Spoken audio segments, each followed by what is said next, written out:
3 y 4. Dice así: y otro ángel vino y se puso de pie delante del altar. Tenía un incensario de oro y le fue dado mucho incienso para que lo añadiese a las oraciones de todos los santos sobre el altar de oro que estaba delante del trono. Y el humo del incienso con las oraciones de los santos subió de la mano del ángel en presencia de Dios. Te digo una cosa, mi querido amigo, para entender lo que dice este texto de Apocalipsis, es necesario saber primero que la Biblia es un todo. No se puede estudiar solo el Nuevo Testamento o solo el Antiguo Testamento. No es posible entender el Nuevo Testamento sin entender primero el Antiguo Testamento. Ambos se complementan. En el Nuevo Testamento prácticamente se explica y se cumple todo el Antiguo Testamento. ¿Por qué digo todo esto? Porque para entender lo que dice este texto de Apocalipsis que acabo de leer, es necesario conocer lo que sucedía en el ceremonial del santuario de Israel en el Antiguo Testamento. Te explico mejor. Mira, en el sacrificio vespertino de Israel, porque Israel hacía el sacrificio matutino en la mañana y después el de la tarde, en ese sacrificio de la tarde un cordero era colocado sobre el altar y su sangre era derramada en la base del altar. Después de ese sacrificio, el sacerdote llevaba el incensario de oro dentro del templo y ofrecía incienso en el altar de oro que se encontraba en el lugar santo. Ahora, no hay que confundir. Habían dos altares: el altar del sacrificio en el atrio y el altar de oro en el lugar santo. El incienso era ofrecido por el sacerdote en el altar de oro. Después, cuando él salía, después de haber ofrecido el incienso, lanzaba el incensario sobre la acera, produciendo un ruido fuerte. En ese momento, 7 sacerdotes tocaban las trompetas, y con ese toque de trompetas se indicaba el final de los servicios diarios del templo. Ahora date cuenta que en los versículos de Apocalipsis que leí, se utiliza el lenguaje del servicio vespertino del santuario de Israel. Juan ve una escena semejante al sacrificio vespertino de Israel y la escena del incienso, pero Juan ve esta escena en el santuario celestial. Apocalipsis dice que el incienso representa las oraciones del pueblo de Dios, y después vemos que Dios responde sus oraciones a través de las trompetas. El versículo 5 de Apocalipsis 8 nos da a entender que las 7 trompetas son los juicios de Dios sobre la humanidad rebelde en respuesta a las oraciones de su pueblo oprimido. Mira lo que dice el texto: y el ángel tomó el incensario, lo llenó con fuego del altar y lo arrojó sobre la tierra, y se produjeron truenos y estruendos y relámpagos y un terremoto. Vamos ahora a la segunda parte y hablemos del significado de las trompetas. Las trompetas ocupaban un papel importante en la vida diaria del antiguo Israel. El pueblo relacionaba el sonido de la trompeta con el culto del templo. Sería como hoy las campanas. Cuando tocan las campanas es hora de ir a la iglesia, especialmente en los pueblos católicos. También se tocaban las trompetas en Israel en las batallas, en la época de la cosecha y por ocasiones de las fiestas ceremoniales. Para los israelitas el sonido de las trompetas y la oración estaban asociadas. Y también les recordaba, el sonido de las trompetas les recordaba la proximidad del día del Señor. Observa, por ejemplo, lo que dice Joel 2, 1 y 2. Toquen la trompeta en Sión y griten en mi santo monte. Tiemblen todos los habitantes de la tierra, porque viene el día del Señor. Día de tinieblas y de oscuridad, día de nublado y de densa neblina, como negrura que se despliega sobre las montañas. Es un ejército grande y fuerte. Este llamado día del Señor, entre comillas, era el día cuando a los enemigos de Dios se les acababa la oportunidad de responder al llamado divino de reconciliación. Era un día de juicio. Eso era en Israel. Pero ahora comparemos esto con las trompetas del Apocalipsis. Los acontecimientos que tienen lugar al toque de las trompetas de Apocalipsis muestran la intervención de Dios a lo largo de la historia en respuesta a las oraciones de su pueblo. No son juicios que solo se realizarán en el futuro. Puede ser que inclusive se repitan, pero en el contexto de Apocalipsis, esos juicios han venido cayendo a lo largo de la historia cristiana de manera simbólica. Por eso Apocalipsis 8:13 dice: miré y oí volar un águila por en medio del cielo, diciendo a gran voz: ay, ay, ay de los que habitan en la tierra, por razón de los demás toques de trompeta que los 3 ángeles aún han de tocar. Bueno, hay algo más con relación a todo esto. Las trompetas no son solo juicios divinos, sino también advertencias para que los habitantes de la tierra se arrepientan mientras haya tiempo. Ese llamado al arrepentimiento durará mientras haya intercesión en el cielo y mientras aquí en la tierra se predique el Evangelio de Dios.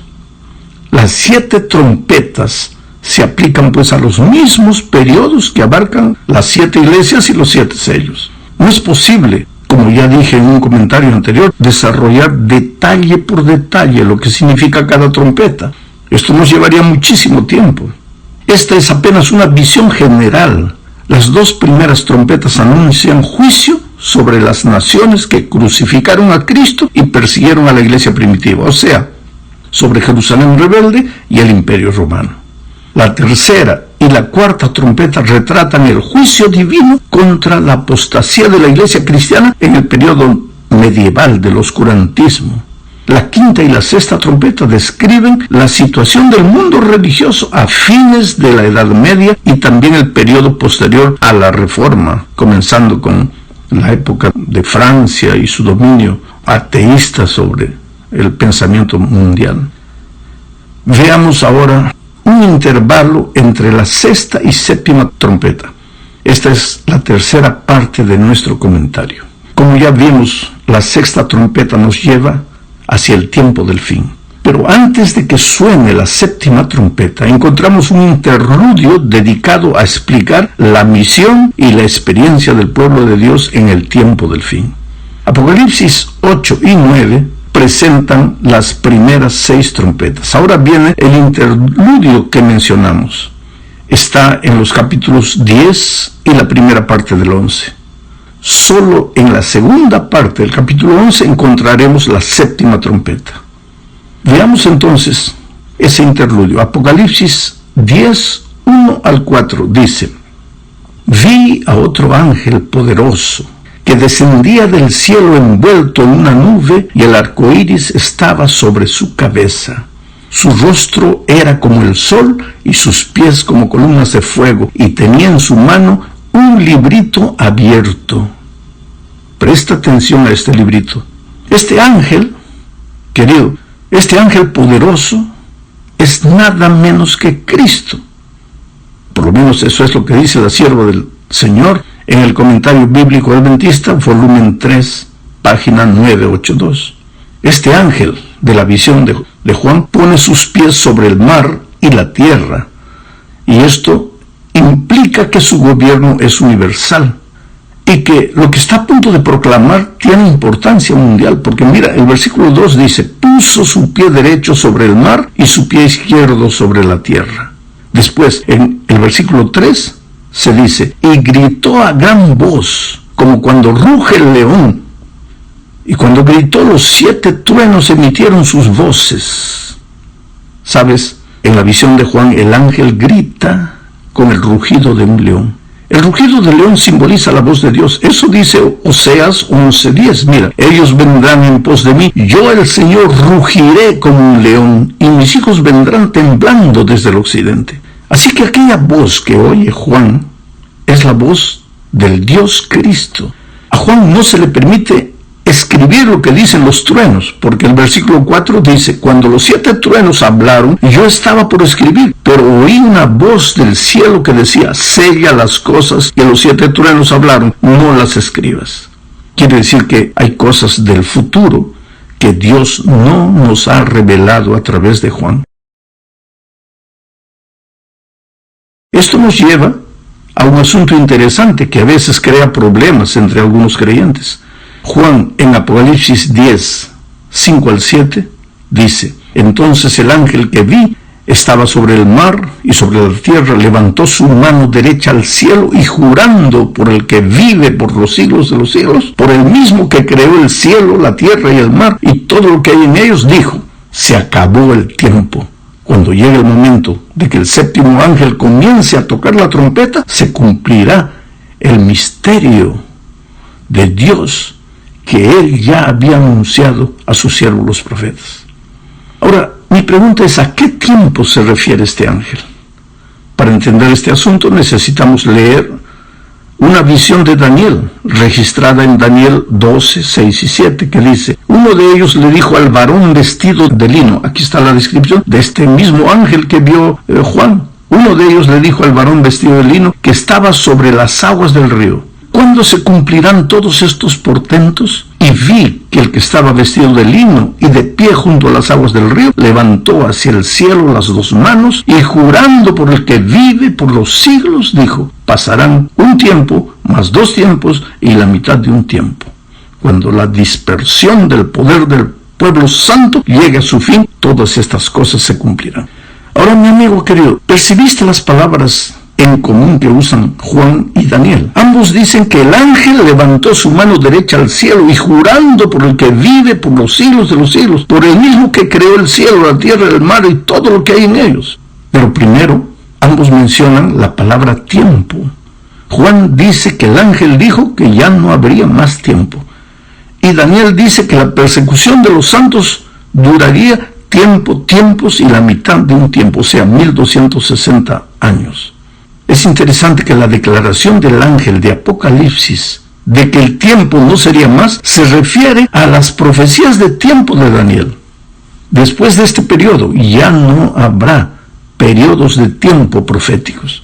La sierva de Dios declara a este respecto en el comentario bíblico adventista, tomo 7, página 982, lo siguiente: este tiempo, el que el ángel declara con un solemne juramento, no es el fin de la historia, sino del tiempo profético que precederá al advenimiento de nuestro Señor. Es decir, la gente no tendrá otro mensaje acerca de un tiempo definido. Después de este lapso, que ahora abarca de 1842 hasta el 44, no puede haber ningún cómputo definido de tiempo profético.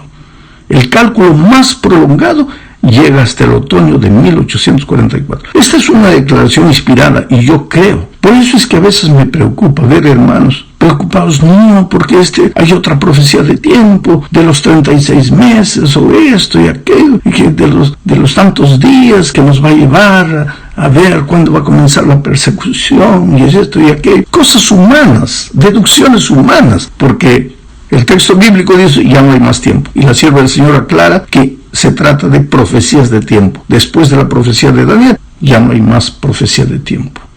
Vamos a la cuarta parte. Leamos Apocalipsis 10, 8 al 11. Dice: la voz que oí del cielo volvió a hablarme y me dijo: ve y toma el librito abierto que tiene en la mano el ángel que está de pie sobre el mar y la tierra.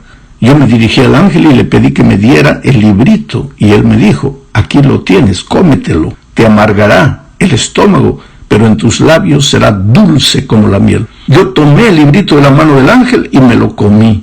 En mis labios era dulce como la miel, pero una vez que lo comí me amargó el estómago. Y se me dijo: debes profetizar otra vez acerca de muchos pueblos, naciones, lenguas y reyes. Sabes, el acto de comer en la Biblia se utiliza para describir la aceptación de un mensaje de Dios para proclamarlo a la gente. Por lo menos eso es lo que dice Jeremías 15, 16. Lo voy a leer. Fueron halladas tus palabras y yo las comí. Tus palabras fueron para mí el gozo y la alegría de mi corazón, porque yo soy llamado por tu nombre, oh Señor Dios de los ejércitos. Sabes, querido, la experiencia ha demostrado que muchas veces al recibir el mensaje todo parece maravilloso, pero al proclamarlo a veces resulta amargo, ya que muchos se resisten a él y lo rechazan. La experiencia amarga de Juan al comer el librito simboliza la apertura de las profecías de Daniel con relación al tiempo del fin.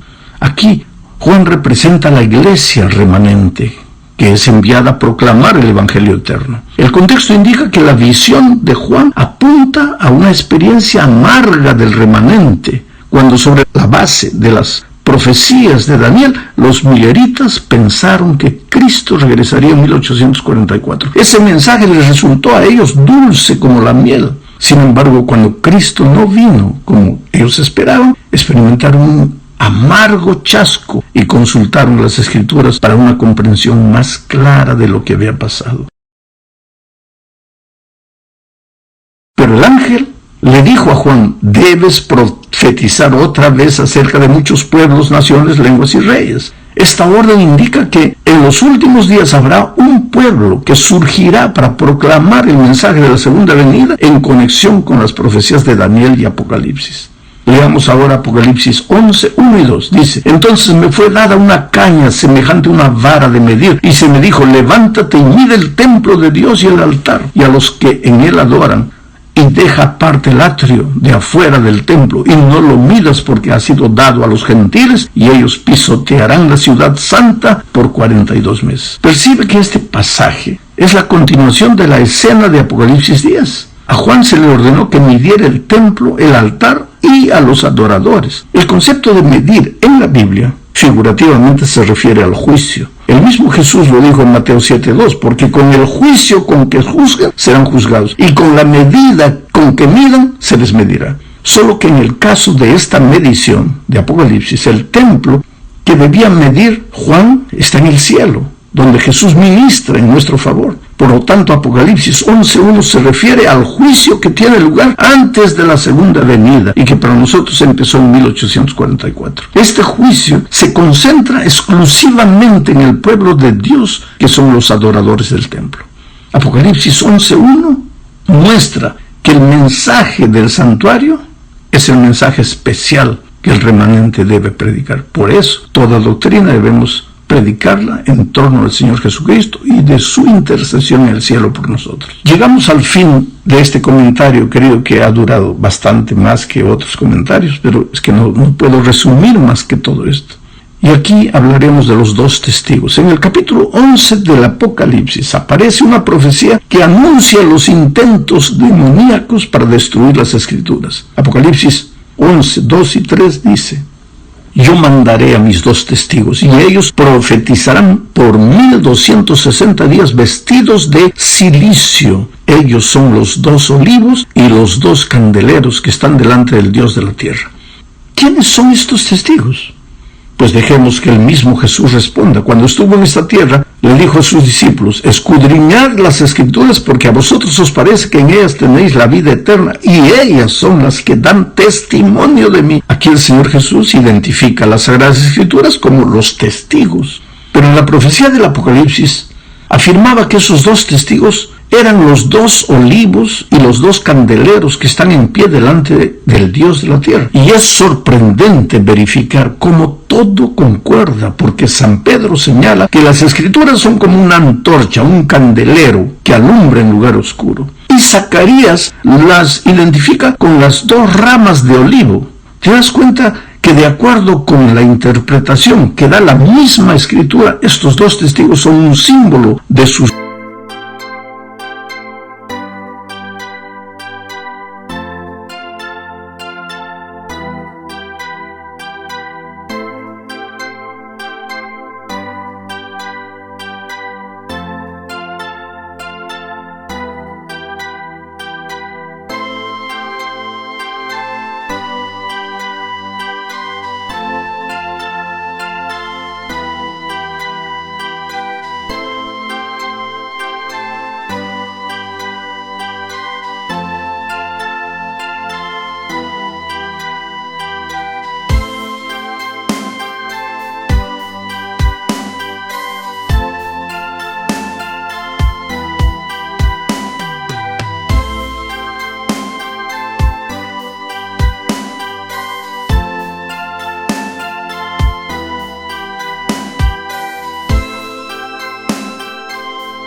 dos testamentos, a saber, el Antiguo y el Nuevo Testamento.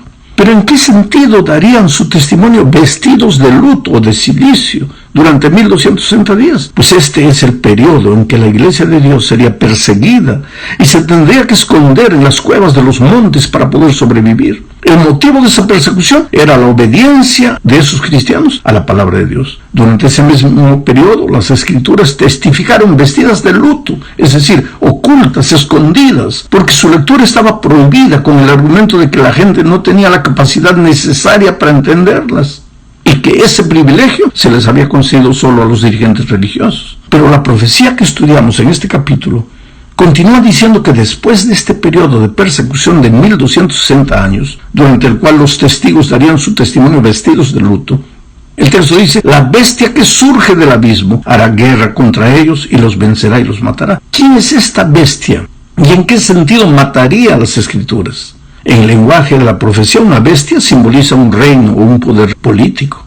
Tenemos que identificar entonces un gobierno que después del periodo profético de los 1260 años, o sea, después de 1798, cuando termina ese periodo de 1260 años, un poder, tenemos que descubrir un poder que se haya levantado en ese tiempo y que casi haya destruido las escrituras. Para identificar a esa bestia que mata, entre comillas, a los testigos, o sea, a las escrituras, necesitamos buscar entonces un gobierno que persiguió a las escrituras durante o después de 1798. Toma nota que esta bestia sube del abismo, es decir, no tiene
ningún fundamento religioso, y no es necesario revisar mucho la historia para descubrir en la Francia atea de fines del siglo XVIII a esta bestia destructora de las escrituras. En ese país un grupo extremista propuso abolir el culto a Dios y sustituirlo por el culto a la razón. En efecto, se llegó a celebrar un culto a la razón en la catedral de Notre Dame en París.